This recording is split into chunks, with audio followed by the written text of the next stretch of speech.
Mesdames, Messieurs, merci de votre fidélité renouvelée à la télévision, de l'éducation, la magie de la télé, des TV. Bonjour et bienvenue si vous nous rejoignez dans ce tout nouveau numéro de votre émission éducative Sen Campus, l'émission qui se voit à chaque fois d'être la voix l'arbre palable des acteurs de l'éducation. Alors aujourd'hui dans ce tout nouveau numéro, vous aurez toutes les rubriques qui forment cette émission. D'abord à savoir Actu Campus, filière du jour, Nyepokobok et Tekki Table Bi. Alors mesdames, messieurs, sans plus tarder, alors voici la première rubrique de l'émission Tekki Table Bi.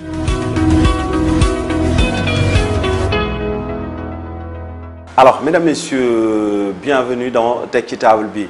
Alors, aujourd'hui, nous sommes en compagnie du secrétaire général du SAEMS, le syndicat autonome des enseignants du moyen secondaire du Sénégal, n'est-ce pas? Alors, nous sommes en compagnie, bien sûr, de M. Saourou Sène. M. Saourou Sène, bonjour et bienvenue dans Sen Campus. Bonjour Djibi et encore merci pour cette émission Sen Campus. Je crois que je suis revenu dans Sen Campus parce que j'ai une fois été l'invité de l'émission Sen Campus. Absolument. Merci. Alors M. Saourou Sène, mesdames, messieurs, est l'invité aujourd'hui de l'émission Sen Campus et nous sommes dans Tekki Table Bi. Alors il est le secrétaire général du SAEMS. Aujourd'hui, nous allons parler des questions d'actualité, surtout dans le domaine de l'éducation, bien sûr. Alors, M. Saourou Sène, récemment, le Premier ministre a reçu les syndicalistes. C'est pour un peu discuter sur le processus devant aboutir je ne sais pas, à quelques réformes du système de rémunération. Alors, qu'est-ce qu'on peut retenir concrètement de cette rencontre, bien sûr? Voilà, merci Djibi de me donner l'opportunité de revenir sur une question très importante qui concerne le système de rémunération des agents de l'État de la fonction publique sénégalaise notamment. Dire tout simplement que c'est dans le protocole d'accord signé entre le gouvernement du Sénégal et les syndicats du G6 que nous avions demandé très fortement au gouvernement du Sénégal d'aller vers la révision du système de rémunération des agents de l'État. Et d'ailleurs, lorsque nous signions le protocole d'accord avec l'obtention de l'augmentation substantielle de l'unité de logement, nous avions subordonné la signature du protocole à l'engagement que le gouvernement devrait prendre à aller dans le sens de partager les résultats de l'étude sur le système de rémunération et engager des discussions sérieuses autour de la question. Alors, hier, je crois que ce qui a été fait, ce n'est rien d'autre que le lancement de l'étude ou du partage avec le gouvernement du Sénégal sous la présidence de M. le Premier ministre. Nous avons pris acte des ateliers qu'on a annoncés, qu'on a mis en place, les ministères qui sont concernés, et nous attendons que le gouvernement du Sénégal, à travers le ministère de la fonction publique, puisse nous convoquer dans les meilleurs délais pour que nous puissions entrer en plein pied dans les discussions. Alors, M. Sène, êtes-vous d'accord à un système qui valorise la compétence, le mérite, bien sûr? Écoutez, c'est notre bataille. Nous, on a dit qu'il faut arrêter les inéquités qui frappent le système de rémunération. Et le gouvernement avait dit à l'époque, à partir de 2014, qu'ils vont engager un cabinet d'audit indépendant. Et c'est le cabinet MGP Afrique. Ce cabinet-là a fait effectivement l'étude sur le système et les résultats déjà dans le diagnostic démontrent clairement que les enseignants étaient les parents pauvres du système. La preuve, écoutez, sur une masse salariale, les enseignants qui constituent pas moins de 70% des effectifs de la fonction publique, figurez-vous bien, consommaient dans la masse salariale quelque chose qui avoisine les 12%. Ça veut dire que pas moins de 80 et quelques pourcents, comment dirais-je, du budget de la masse salariale est consommé par moins de 30% des agents de la fonction publique. Mais le gouvernement du Sénégal s'est dit prêt vraiment à diligenter tout le processus pour aboutir à un système, je dirais même, motivant, juste équitable, bien sûr. Oui. Les préoccupations qui se sont exprimées, et d'ailleurs reprises par le gouvernement, c'est qu'on arrive à un système de rémunération équitable qui quand même permet aux agents de la fonction publique mais d'être tous à l'aise. Quand je dis d'être à l'aise, ça ne signifie pas qu'ils auront totalement satisfaction, mais il faut que nous puissions être d'accord que chacun est payé à juste raison. Que les gens ne se regardent pas comme celui-ci est trop bien payé alors que moi je suis trop mal payé. Je crois que dans l'intérêt d'une fonction publique harmonisée où les gens travaillent avec beaucoup de quiétude, c'est important que nous puissions régler la question de l'équité. L'autre question qu'il va falloir régler après l'équité, c'est d'arriver à un système de rémunération motivant pour les agents de la fonction publique. Vous savez, quand vous faites la comparaison entre le privé et le public, nous avons l'impression que les agents du privé sont beaucoup plus généreux dans l'effort. Pourquoi? Parce qu'ils sont mis dans un minimum de conditions de travail. Et nous pensons qu'au niveau de la fonction publique aussi, il faudrait que le gouvernement, étant donné que la fonction publique, elle est là pour tout le monde, mais que les agents qui sont là au niveau de cette fonction publique-là soient rémunérés à juste raison, qu'on puisse les mettre dans les meilleures conditions de travail. Le dernier élément aussi, c'est que quelle que soit la volonté d'arriver à un système de rémunération équitable, quelle que soit la volonté d'arriver à un système de rémunération motivant, il faut aussi que ce système qui sera présenté ou proposé, que les finances publiques sénégalaises puissent le supporter. Si je comprends bien, vous voulez que tout le monde soit au même pied d'égalité. Mais est-ce possible? Tout le monde ne peut pas être au même pied d'égalité parce que d'abord, tout le monde n'a pas le même niveau de diplôme. Première chose. Deuxième chose, même si nous sommes du même niveau diplôme, nous n'avons pas les mêmes professions. Il y a des indemnités qui sont liées au métier que chacun exerce. Cependant, maintenant, si c'est dans une hiérarchie, la hiérarchie A1 par exemple, il n'est pas acceptable que des agents de la même hiérarchie, qu'il y ait des écarts sur le plan salarial tels que nous les voyons aujourd'hui. Je vous donne un exemple. Un professeur d'enseignement secondaire qui est de la hiérarchie A, mais un magistrat de la même hiérarchie peut payer 4 ou 5 professeurs d'enseignement secondaire. C'est ça qui est inacceptable. Et les magistrats m'excuseront, mais quand il s'agit de dire la vérité, nous ne porterons pas de gants pour le dire. Alors, nous allons un peu parler d'autres choses, mais un peu relatives à ce que nous avons énuméré tout à l'heure. Après vos mouvements d'humeur, vos récents mouvements d'humeur, vous avez trouvé un consensus avec le gouvernement du Sénégal. Alors, où en êtes-vous concernant la matérialisation, bien sûr? Très bien. Vous savez, hier, lorsque nous avions rencontré le chef du gouvernement, nous lui avons rappelé un engagement. Et cet engagement est contenu dans le protocole d'accord. Il s'agit du 6e point du protocole d'accord, où le Premier ministre s'engageait devant les organisations syndicales et devant la nation sénégalaise d'assurer le monitoring des accords pour chaque 3 mois. Alors, hier, le 30 juillet, c'était le jour où nous devions effectivement rencontrer le Premier ministre pour le monitoring. Mais nous avons fait cette rencontre-là pour lancer officiellement l'appréciation du document portant système de rémunération des agents de la fonction publique. Nous avons rappelé au Premier ministre cet engagement, la nécessité de revenir le plus rapidement possible, rencontrer les organisations syndicales afin que nous puissions analyser le processus de matérialisation du protocole d'accord. Et dans ce processus-là, il y a une question. Il y a déjà les passerelles professionnelles. Malheureusement, ça n'a pas satisfait à la partie syndicale. Pour la bonne et simple raison que voilà des passerelles qui ont suscité beaucoup d'espoir dans le monde enseignant. Si bien que lorsque le concours a été lancé, mais bon nombre d'enseignants se sont inscrits.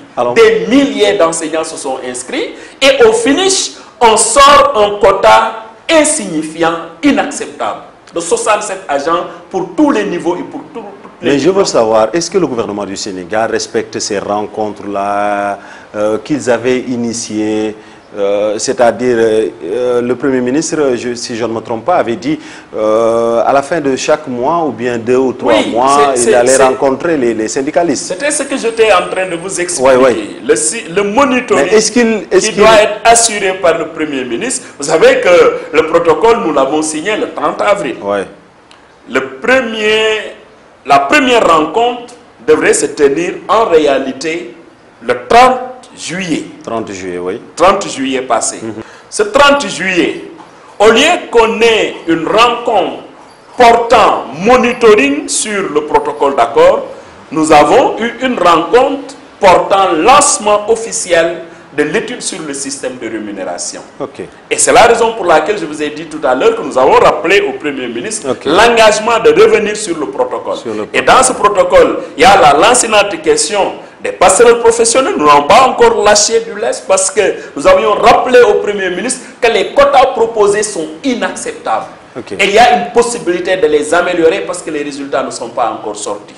Sur les autres questions, le corps des administrateurs scolaires, nous attendons la tenue d'un atelier conformément à ce que le ministère de la fonction publique a indiqué. Sur la dématérialisation, en ce qui concerne les lenteurs administratives, c'est vrai qu'ils ont tenu les deux guichets uniques, ce que nous saluons très sincèrement, mais nous disons que ce qui règle les lenteurs administratives, ce n'est pas la régularité même de guichet unique, mais surtout engager le processus de la dématérialisation. Sur les rappels aussi, bon, nous aurons l'occasion de revenir avec la direction de la solde pour voir est-ce qu'il y a une régularité dans le paiement des rappels et à quel niveau. Je crois que c'est important. Alors, il est le secrétaire général du SAEM, c'est M. Sourou Sène. Il est aujourd'hui l'invité de l'émission Sen Campus, l'émission qui se veut se voir d'être la voix l'arba des acteurs de l'éducation. Alors, nous sommes dans la rubrique Tech ci Table bi.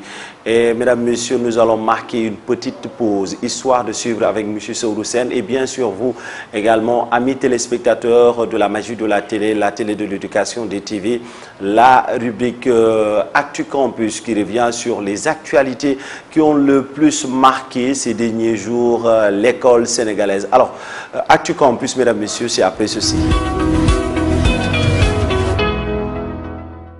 Le baccalauréat de cette année est à tout point de vue meilleur que celui de l'année dernière. L'affirmation est du directeur de l'Office du bac qui donne des chiffres à l'appui. Les résultats ont été quand même appréciables. On a eu un pourcentage de réussite de près de 50%. Pour le baccalauréat général, plus de 53 000 candidats ont obtenu le précieux sésame. Là aussi, un bond en avant a été constaté. À l'issue donc des 2 tours d'examen, nous avons un pourcentage de réussite aujourd'hui de l'ordre de 35-36% de réussite. Mais ce pourcentage cache des disparités parce que le taux de réussite dans les sections scientifiques est beaucoup plus élevé que le taux de réussite dans les sections littéraires. C'est vrai que 36% d'admis, ce n'est pas encore, disons, satisfaisant si on raisonne de manière absolue.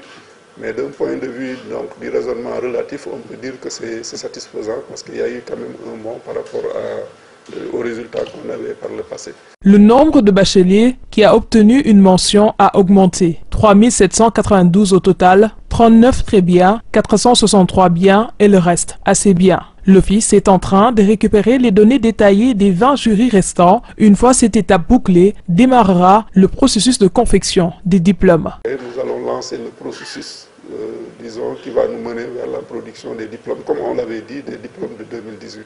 C'est un processus. Il y a 2 étapes avant de commencer à imprimer les diplômes.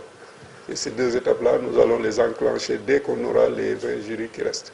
Mais déjà, depuis vendredi, et même, je pense, jeudi après-midi, nous avons commencé à imprimer les attestations de réussite pour le bac général. Parce que pour le bac technique, c'était fait depuis longtemps. Nous ne voulons pas que tout le monde, tout le Sénégal vienne à l'office pour récupérer son attestation. On va aller vers les citoyens pour leur donner, les bacheliers pour leur donner leur attestation. Tous les bacheliers seront orientés assurance de Sosengay. Il leur demande de s'inscrire sur la plateforme Campusen qui sera fonctionnelle dans la 2e quinzaine du mois d'août.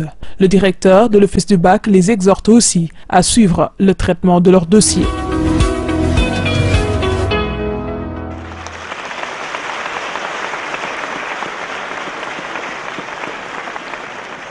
Standing ovation pour congratuler la meilleure élève du Sénégal, Diary Sow, élève en première S1 au lycée d'excellence scientifique de Diourbel. Elle a raflé le premier prix de citoyenneté et droits de l'homme et le 2e prix de sciences de la vie et de la terre. Nous avons un rythme de travail très soutenu. Nous ne négligeons aucune matière et nous avons l'ambition de lever haut le flambeau de l'excellence. Et surtout, nous sommes un groupe de jeunes très motivés, une élite qui compte prouver que nous sommes là, que nous savons ce qui nous attend, que nous sommes prêts à relever les défis. 114 distinctions pour 101 lauréats dans 17 disciplines pour les classes de première et 15 pour celles de terminale. La crème de l'éducation sénégalaise est ainsi magnifiée et c'est le numérique qui est mis en exergue. La transformation digitale est irréversible. C'est pourquoi je partage les recommandations de Madame le professeur Barre relatives à la démocratisation de l'accès aux équipements et à la connectivité, à la production de ressources numériques pour nos enseignants et à la généralisation d'une culture numérique. Célébrer l'excellence dans le système éducatif sénégalais, c'est aussi rendre hommage à celles et ceux qui l'ont marqué, entre autres raisons qui ont motivé le choix porté sur le professeur Iba Der Thiam comme parrain de cette édition. Professeur, votre parcours exceptionnel d'enseignant-chercheur rigoureux et d'éducateur exemplaire, d'homme politique engagé, force le respect. Et voilà pourquoi, professeur, je décide également pour le Sénégal de vous élever au rang de commandeur de l'Ordre national du Lion. En guise de récompense, des bourses ont été offertes à tous les lauréats et les lycées d'excellence de Diourbel, Limamoulaye et Prytanée militaire se sont bien illustrés.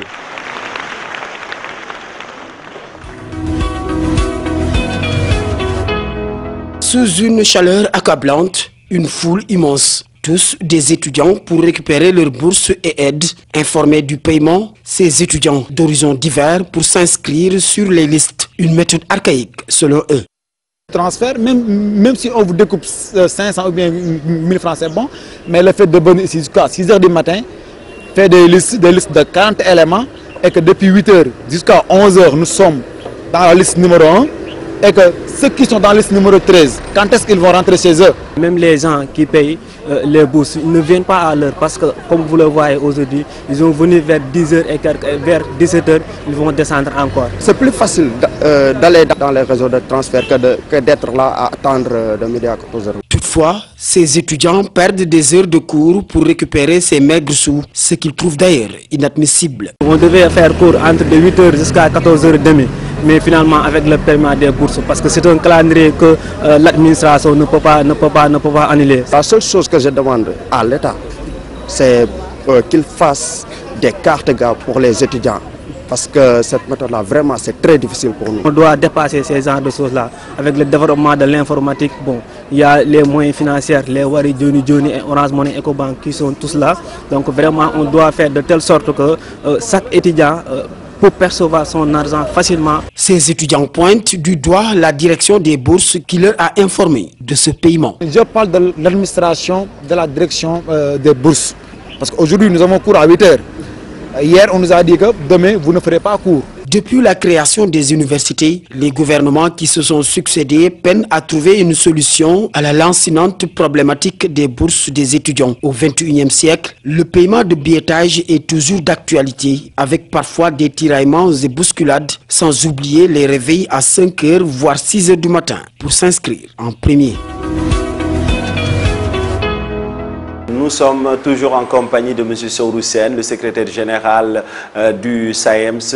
Alors, M. Saourou Sène, nous sommes à la fin de l'année et l'heure est au bilan. Alors, quelle appréciation également faites-vous de l'année écoulée ou bien de l'année scolaire 2017-2018, bien sûr? Oui, bien sûr, c'est toujours les regrets par rapport à ce qui s'est passé cette année. Oui, parce qu'on a commencé une lutte à partir de janvier pour terminer avec la signature d'un protocole d'accord le 30 avril. Je crois que c'est des choses qu'on aurait dû éviter.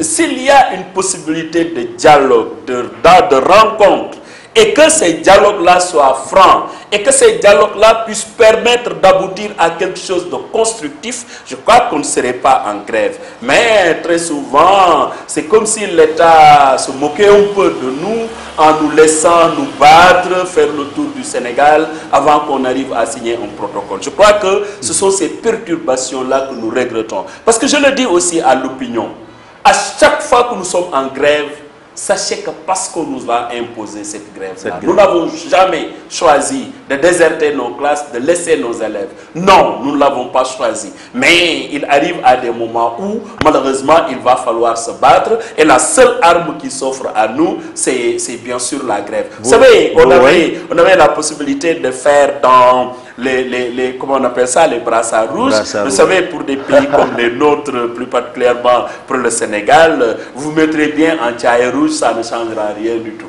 Et c'est la raison pour laquelle nous étions obligés de lutter. Nous avons lutté, nous avons signé un protocole, nous espérons que ce protocole sera respecté. Et après cela, il faut le reconnaître, nous avons repris les cours. Et de la façon la plus excellente. Mais quand même, le quantum horaire est encore écourté. Cela n'a pas impacté, je dirais même à la qualité de l'enseignement. Mais bien sûr. Quand on est en grève, c'est ma conviction, personne ne peut rattraper le temps perdu. Le temps perdu ne C'est la raison pour laquelle c'est une sollicitation forte. Il faut que le gouvernement respecte le protocole d'accord signé pour que nous fassions ce que nous savons faire et que nous aimons faire, c'est-à-dire enseigner ces dignes fils du pays que sont les enfants. Alors la page du baccalauréat est fermée, les résultats ne sont pas du tout bons, pour ne pas dire catastrophiques dans l'ensemble. Alors votre appréciation par rapport à ça? Les résultats ne sont pas bons, mais ils ne sont pas catastrophiques au regard de ce qui s'est passé l'année dernière. Parce que l'année dernière, je crois qu'on était aux environs de 30%. Mais l'année dernière, c'était une année spéciale, vraiment. Oui, mais l'année dernière, je le rappelle, c'est une année sans grève. Mais avec l'année 2017, il n'y avait pas de grève. Les enseignements apprentissages se sont déroulés correctement, même si à la fin de l'année, nous avons eu l'histoire de fuite du bac. C'était regrettable. Mais au regard du petit bond qu'il y a eu, aujourd'hui, nous sommes à 36% de résultats du bac, alors que l'année dernière, on était à 31%. Alors, c'est toujours regrettable pour la bonne et simple raison que je dois le rappeler aux Sénégalais. En France, quand les résultats du bac étaient autour de 85% de réussite, mais les Français ont manifesté dans la rue pour dire qu'ils n'acceptent pas le taux d'échec de 15%. Pourquoi vous, enseignants, vous ne l'avez pas fait? C'est vous dire, nous, chez nous, même si c'est à 50% ou 60%, c'est encore en deçà, c'est encore insuffisant pour des pays... Vous ne vous sentez pas responsable? Mais non, nous ne nous sentons pas responsables dans la mesure où... Pourquoi? Je vous l'ai dit tout à l'heure, on nous a obligés à faire la grève. Mais les responsabilités sont partagées, bien sûr. Vous savez, dans chaque chose, les responsabilités sont partagées. Mais il y en a qui emportent une plus grande partie de ces responsabilités. C'est l'État du Sénégal, qui, d'accord, réalisable, arrive à des accords malgré tout non réalisés. Qui, malgré une promesse ferme en 2012 d'aller vers la révision d'un système de rémunération, absolument rien n'a été fait, si ce n'est une étude incomplète qui est faite et qui n'a fait l'objet d'aucun partage. Et vous pensez que c'est un manque de niveau également de la part des élèves? Non, écoutez, moi je dis que les élèves sont toujours des victimes. C'est ma conviction. Oui. Si l'État du Sénégal, encore une fois de plus, comprenait l'enjeu de l'éducation, si l'État du Sénégal comprenait que pour une éducation de qualité, il faut des enseignants de qualité. Pour des enseignants de qualité, il faut des enseignants motivés, un environnement scolaire acceptable et appréciable, mais également des infrastructures scolaires dignes de son nom. Si l'État avait compris cela et que l'État investisse en conséquence, je crois que nous n'arriverons pas à des situations... Et pour le niveau des enseignants?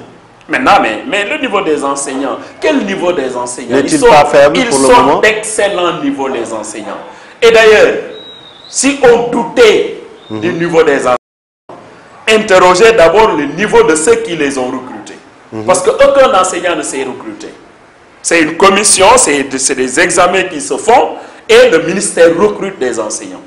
Ces gens-là, ils ne sont pas recrutés eux-mêmes. Et je considère aussi, je le considère, c'est ma conviction, parce que j'ai un peu fait l'international. J'ai rencontré des syndicats d'enseignants lors de la conférence de l'entente internationale du travail en Algérie, mais j'ai rencontré des organisations syndicales. Je sais un pays où on a fait une dictée tout simplement, où plus de 1000 enseignants ont été renvoyés pour avoir obtenu 0 à la dictée. Donc, c'est vous dire que le niveau des enseignants du Sénégal est un excellent niveau. Le problème des enseignants du Sénégal, c'est tout simplement un problème de considération. Ils ont besoin de plus de considération. Ils ont besoin aussi d'un système de rémunération qui les met au même niveau que les autres. C'est important. Parce que nous, on n'est plus dans l'ère où on nous dit que oui, l'enseignement c'est un sacerdoce, c'est un métier noble. Oui, il est noble, c'est un sacerdoce. Mais c'est dans l'enseignement que les enseignants comptent aussi construire leur avenir. C'est dans l'enseignement qu'ils comptent éduquer leurs enfants et c'est dans l'enseignement qu'ils comptent se réaliser. Et c'est la raison pour laquelle, mesdames, messieurs, nous allons vous proposer aujourd'hui de faire revenir également le métier d'enseignant comme filière du jour. La fois passée, on l'a fait passer, mais aujourd'hui, on a jugé nécessaire vraiment de faire revenir cette rubrique, la rubrique filière du jour qui s'intéresse aujourd'hui au métier d'enseignant, comme il l'a si bien dit, un métier noble, mais qui commence à un peu perdre ses repères vraiment dans ce pays. Alors, nous allons proposer la rubrique filière du jour avec le métier d'enseignant, bien sûr, mesdames, messieurs.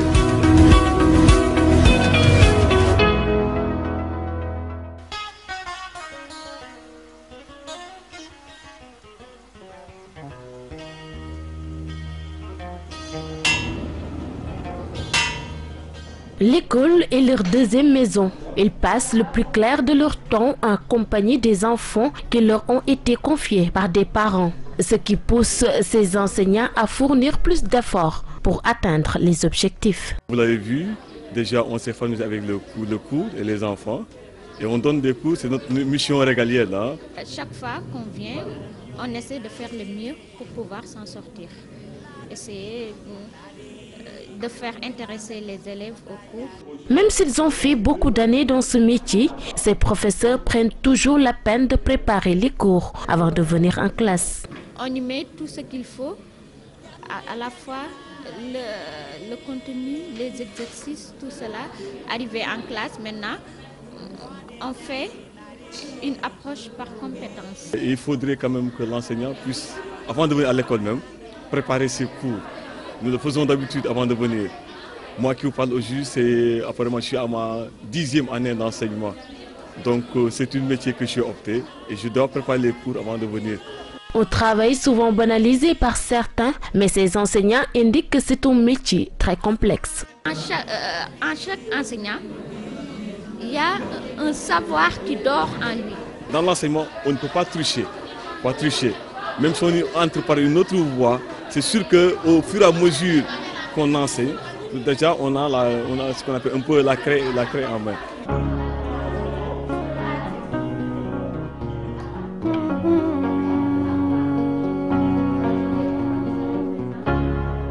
Ils sont tout le temps confrontés à des problèmes avec les apprenants, mais ces professeurs essaient tant bien que mal de tenir le coup. Le cadre même, parfois nous exige à un peu sécuriser les enfants. Nous savons qu'il y a un métier, parce qu'aujourd'hui avec les enfants quand même, ils sont capables de tout faire, mais quand même n'empêche, on essaie un peu de jouer un peu au rôle de parent d'élève. Ils rencontrent n'importe quel type d'élève. Donc, mais l'enseignant, son fort, c'est de pouvoir discerner ceux qui sont capables de comprendre en une seule explication et ceux pour qui il faut passer par plusieurs explications pour les amener à comprendre. Il estime ainsi que l'État doit faire des efforts pour améliorer l'éducation sénégalaise. Il y a un terrain d'entente entre enseignants et État pour que les choses puissent aller mieux. Quoi sont relatives? Vas-y, sont relatives. Aujourd'hui, nous sommes entre le marteau et l'enclume. Voilà. On est des Sénégalais, mais on est obligé maintenant de venir faire remplir notre mission. Mais pour moi, ça dit que c'est l'État qui doit au moins essayer de parler, de négocier avec les enseignants.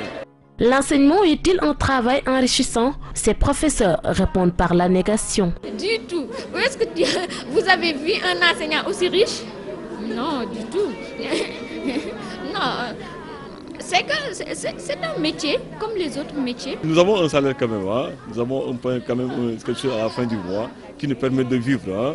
Mais la place que nous devions occuper n'a pas été... Vraiment, il faut le dire aussi.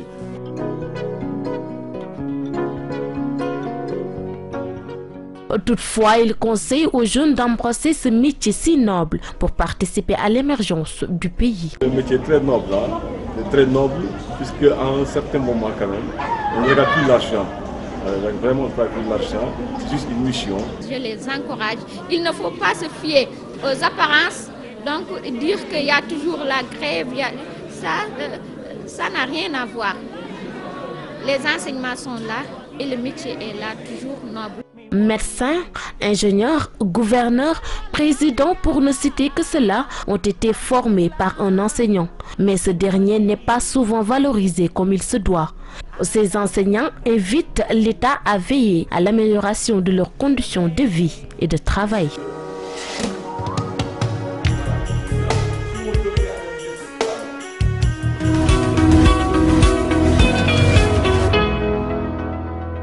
Alors, mesdames, messieurs, vous venez de suivre la filière du jour, métier d'enseignant. Alors justement, nous vous laissons un peu commenter la rubrique filière du jour qui s'intéresse aujourd'hui au métier d'enseignant. Oui, écoutez, c'est un métier très important, un sacerdoce, un métier noble. Vous savez, quand vous demandez aux maçons de construire votre maison, dès qu'il finit les constructions, vous pouvez regarder, s'il y a des choses que vous n'appréciez pas, vous demandez à ce qu'on reprenne, qu'on casse. C'est possible donc de reprendre ici. Mais quand il s'agit de l'éducation, quand un enseignant fait des erreurs sur des enfants, personne ne peut réparer. C'est la raison pour laquelle c'est un métier qui nécessite beaucoup de sacrifices, beaucoup de disponibilité, surtout d'esprit.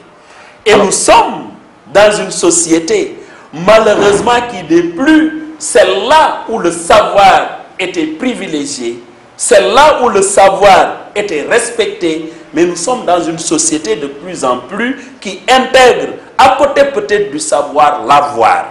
De telle sorte que si l'enseignant, qui doit avoir une disponibilité d'esprit, n'est pas dans une situation qui lui permet de faire correctement ses enseignements apprentissages, les dégâts sont Alors, M. Sène, la majeure partie des enseignants sont des littéraires. Et justement, pour le baccalauréat 2018, 82%, c'est le pourcentage de candidats des séries littéraires. Qu'est-ce qui pousse ces jeunes-là à vouloir, je dirais même, opter pour les séries littéraires? Écoutez, je ne crois pas très sincèrement qu'on puisse dire que les enseignants sont des littéraires. Ils sont des littéraires, ils sont des scientifiques, ils sont des musiciens, ils sont des artistes, ils sont des historiens géographes, et j'en passe. C'est tout ça l'éducation. C'est important maintenant que nous puissions regarder correctement la situation et faire en sorte que les sciences puissent progresser dans nos pays parce que c'est important pour le développement national. Mais ça ne signifie pas que exclusivement que nous devons faire que de la promotion pour la science. Nous devons le faire pour l'éducation de façon générale et l'éducation de façon générale. Mais pourquoi la série littéraire a-t-elle vraiment, je dirais même, autant de succès? Ça c'est une caractéristique de tous les pays du monde. Ce n'est pas une exception sénégalaise. L'autre élément, c'est que quand vous parlez de séries littéraires, c'est l'histoire, la géographie, l'anglais, l'espagnol, le français, entre autres disciplines. C'est tout ça, c'est un ensemble de disciplines. Normalement, le pourcentage ne peut pas ne pas être plus élevé. Maintenant, l'État aussi doit, en tout cas, faire une promotion des sciences, qu'on essaie de voir qu'est-ce qu'il faut faire. Parce que aussi la science, ce n'est pas que de la théorie. Si nous avons des lycées scientifiques, alors que la technique et la technologie qui doit être installée au niveau de ces lycées-là n'est pas au rendez-vous, on ne forme pas des scientifiques, on forme des littéraires. Il y avait une politique de blocs scientifiques. Bon, mais encore une fois de plus, aller dans ces blocs-là pour voir s'ils ont tout le matériel dont ils disposent. Alors, mesdames, messieurs, je vous rappelle que M. Seourou Sène, secrétaire général du SAEMS, est l'invité aujourd'hui de l'émission Sen Campus, l'émission qui se voit d'être la voix, l'arbre palable des acteurs de l'éducation. Alors, M. Sen, nous en arrivons presque à la fin de cette émission, mais nous allons parler un peu des mesures qui ont été prises par l'Office du baccalauréat. Alors, l'Office du baccalauréat avait pris une batterie de mesures avant même le démarrage des épreuves du baccalauréat. Mais on a constaté, on avait, comment dirais-je, il y avait pas mal d'élèves qu'on avait interdit, comment dirais-je, le port du téléphone portable, mais on a également renvoyé certains pour avoir amené leur portable au niveau des centres d'examen. Comment qualifiez-vous cette façon de faire des portages, bien sûr? Je dois le dire pour la vérité. Cette année, l'Office du bac, la nouvelle direction de l'Office du bac dirigée par M. Sosé Ndiaye, nous a associés pleinement aux nombreuses décisions qu'ils ont bien voulu prendre pour sécuriser le bac. Nous le saluons. Même le spot publicitaire qui a été envoyé au niveau des télés et radios, avant l'envoi, M. le directeur a pris sur lui la responsabilité de nous convoquer et de nous faire écouter les éléments. Nous saluons cette dynamique-là de partage. Il faut le reconnaître aussi. Les parents d'élèves avaient une responsabilité dans cette affaire-là parce qu'on n'a pas parlé de l'utilisation du téléphone portable. On a parlé du port du téléphone portable et c'est important. Mais aucun élève ne devrait amener le téléphone à l'école lors de l'examen. C'est clair et net.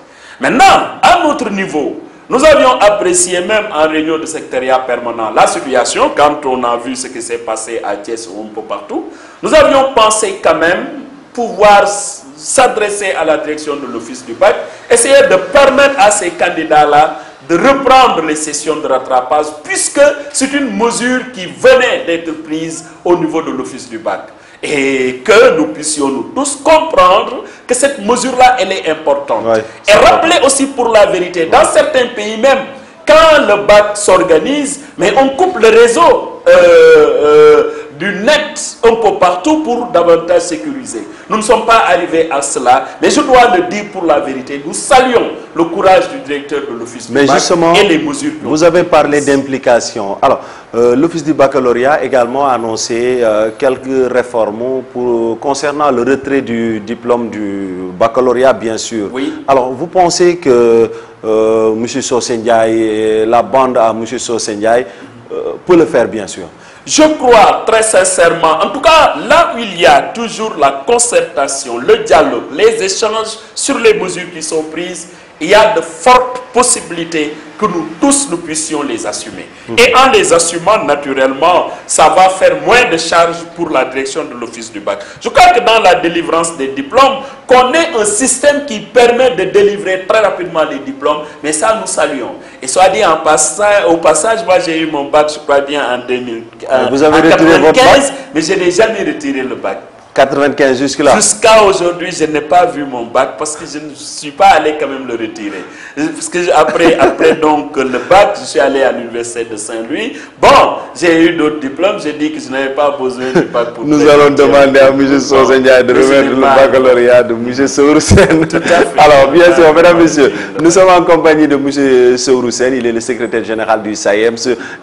Vous êtes dans votre émission éducative Sen Campus et nous sommes à la fin de cette émission, mais avant de vous quitter, mesdames, messieurs, nous vous proposons de suivre vraiment la rubrique Kinyopokoboko. Cette rubrique se veut vraiment de donner une leçon de morale aux élèves, aux étudiants et aux Sénégalais d'une manière générale. Aujourd'hui, nous nous intéressons au cas de noyade noté en cette période de fin d'année. Alors, la rubrique Kinyopokoboko aujourd'hui, c'est avec Chantal Badji, bien sûr. Les plages de Dakar sont des lieux de forte affluence durant cette période. Beaucoup de cas de noyade sont constatés dernièrement. Pour cause, certains usagers ne maîtrisent pas tout le temps cet environnement, selon ces maîtres nageurs rencontrés à la plage Anse Bernard. Les gens ne respectent pas les mesures de sécurité face à la mer d'abord. Parce qu'à la mer, il y a certaines données que la mer n'accepte pas. C'est-à-dire, par exemple, le fait de manger tout de suite et d'aller à la mer. Les gens aussi ne savent pas la classification des plages qui ont été classifiées dangereuses, bonnes, non bonnes, et ainsi de suite. Et il y a d'autres phénomènes, surtout vers le nord. Les cas de noyade qui se passent au niveau du nord, C'est-à-dire c'est vers Guédiawaye, vers Malika, vers Yoff. Ça c'est la grande mer, c'est-à-dire que c'est les mers qui subissent les courants marins qui nous viennent du nord. Donc il y a plus de cas de noyade. La mer elle est profonde, elle est agitée et elle renferme des trous. Ces derniers invitent les usagers à se conformer aux directives. Ils les incitent aussi à apprendre la natation pour éviter ces aléas. À la maison, que les gens aient une culture de la mer et s'approcher de cet environnement. Parce que si vous habitez vers les environs, vous êtes sûr que les enfants iront à la plage. Donc pourquoi pas se préparer, les dispenser des cours de natation, les préparer dans ce fait. Maintenant, il y a au cours de la rue. Dans la rue, l'État a fait qu'il a amené des maîtres nageurs sur les plages. Des panneaux d'indication, au fait, à certaines plages qu'on ne devait pas se baigner. Alors donc, des fois, les gens ils sont tués. En danger, c'est pour leur sécurité et pour leur bien. Pour mener à bien leur travail et assurer la sécurité sur les plages, les maîtres nageurs disent avoir besoin de certaines conditions. Ainsi, ils interpellent la mairie de Dakar. Imaginez une plage comme Anse Bernard, qu'il y a 4 maîtres nageurs qui sont là, ou 3 maîtres nageurs au moins. On puisse avoir quand même des matériels et augmenter l'effectif et de veiller sur les maîtres nageurs. Franchement, des fois, on a même peur d'aller manger. On devait avoir au moins chaque plage, au moins le minimum 10 personnes ou bien 8 personnes le minimum. On lance un soutien solennel au niveau de la mairie qu'ils puissent quand même savoir qu'on a besoin des matériels, on a besoin d'effectifs, augmenter l'effectif et embaucher surtout les maîtres nageurs. 21 cas de noyade enregistrés depuis le début de l'été. Les maîtres nageurs demandent aux jeunes d'éviter de fréquenter les plages interdites, mais aussi à l'État de revoir à la hausse leurs effectifs pour plus de sécurité.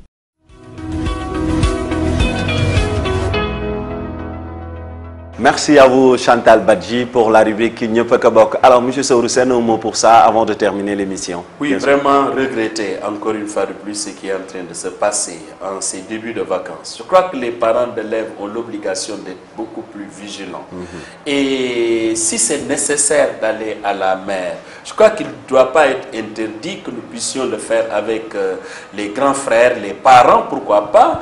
Si vous voulez vraiment que vos enfants se récréent en ces moments de vacances, c'est important que vous-même, le parent, que vous puissiez les accompagner et que aussi les communes prennent la responsabilité d'envoyer sur la plage des maîtres nageurs. Je crois que c'est comme ça une république, c'est comme ça une nation. Chacun doit jouer sa partition. Ça ne devrait pas être acceptable que nos côtes soient comme ça, libres, indépendants, sans qu'il y ait vraiment des mesures de sécurité, aussi bien des forces de sécurité que des nageurs, maîtres nageurs qui encadrent les enfants. Parce que je sais que tout le monde a besoin de vacances, mais de là à perdre autant de jeunes au niveau des mers à partir donc de ces vacances-là, vraiment, nous ne pouvons que le regretter et le condamner. Alors, nous sommes à la fin de l'émission. Peut-être dernière question.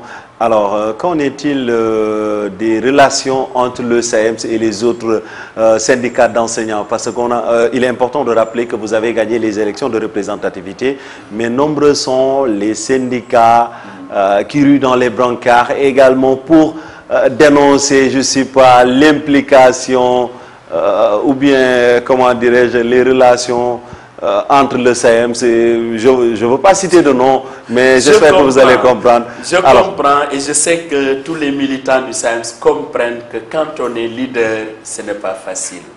Tout va nous retomber dessus, c'est comme si nous sommes la tête de Turc et chacun veut prendre notre place. Et même dans la communication syndicale, même en étant ensemble, vous voyez des gens qui essaient de faire dans l'intoxication, dans la délation. Moi-même, on m'a prêté des relations tout à fait particulièrement poussées avec le ministère de l'Éducation. Et tout ça, c'est pour faire dans l'intoxication. Ouais. Moi, je n'ai qu'une préoccupation, les enseignants du Sénégal. Et plus particulièrement les militants du syndicat autonome des enseignants. Mais vous prenez en considération leurs revendications? Bien sûr que je prends en considération toutes les appréciations des uns et des autres. Okay. Et nous sommes une grande organisation, je le dis. Et c'est la raison pour laquelle, encore une fois de plus, vous pouvez aimer ou ne pas aimer le SAEMS, mais le SAEMS n'a qu'une préoccupation. les revendications des enseignants. Absolument. Alors, M. Saourou Sène, il est aujourd'hui l'invité de l'émission Sen Campus. Sen Campus également vous remercie, M. Sène. C'est moi qui remercie Sen Campus. Je crois que les émissions qui s'intéressent à l'éducation, c'est des émissions qui doivent avoir un caractère national. Parce que le Sénégal est un pays en développement. Et ce Sénégal ne pourra jamais émerger s'il n'a pas un système éducatif de qualité. Et ce que nous faisons, nous, syndicalistes, à côté de ce que vous faites, vous, journalistes, peut aider à booster un secteur aussi important que celui de l'éducation nationale. C'est important. Alors, M. Saourou Sène, il est le secrétaire général du syndicat syndicat autonome des enseignants du moyen secondaire du Sénégal. Alors, SAEMS, il était aujourd'hui l'invité de l'émission Sen Campus, l'émission qui se veut et se voit d'être la voix, l'arbre palable des acteurs de l'éducation. Alors, mesdames, messieurs, c'est la fin de cette émission. Alors, j'espère que ce numéro vous a plu. Alors, rendez-vous dans 15 jours pour un autre numéro. Mais avant de vous quitter, je tenais à remercier l'ensemble de l'équipe technique qui m'a accompagné durant cette émission. Alors, où que vous soyez également, merci de l'avoir suivi. Alors, mesdames, messieurs, rendez-vous dans 15 jours pour un autre numéro de Sen Campus. Mais d'ici là, restez branchés, scotchés, jamais déconnectés sur la télé de l'éducation, la magie de la télé des TV. Au revoir.